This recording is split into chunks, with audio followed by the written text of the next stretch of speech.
je l'ai réparti sur différents niveaux, sur 4 niveaux. Donc il y a le niveau le plus haut, donc c'est le niveau stratégique.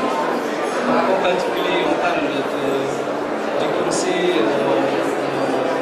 stratégique de la recherche et de la technologie.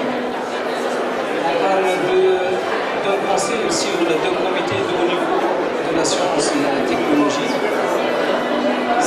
Ces instances, en réalité, l'objectif de tracer les axes stratégiques de la recherche du pays.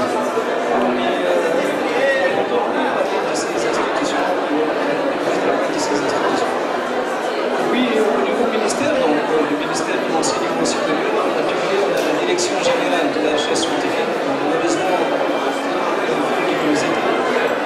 Puis on a le ministère de l'industrie, de l'énergie et des mines. Au niveau agence, sous la tutelle du ministère de l'enseignement supérieur de la recherche scientifique, par exemple, l'Observatoire national des sciences et de la technologie,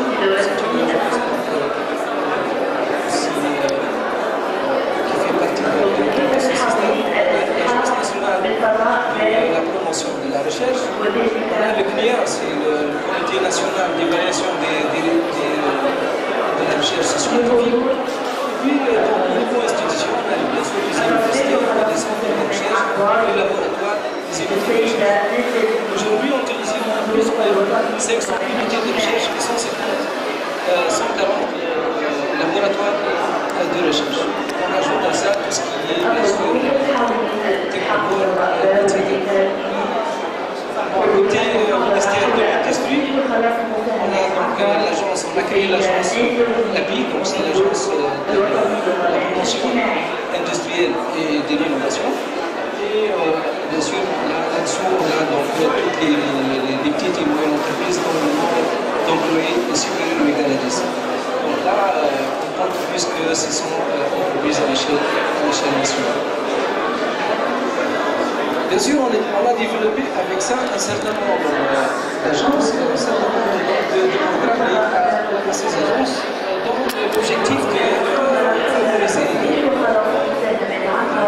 développer des capacités d'organisation et aussi des capacités entrepreneuriales. Donc on a par exemple l'ANPR, on a développé un certain nombre de programmes tels que les buts, le passerine, le béton, etc. Et dont l'objectif, comme je dis, pour valoriser,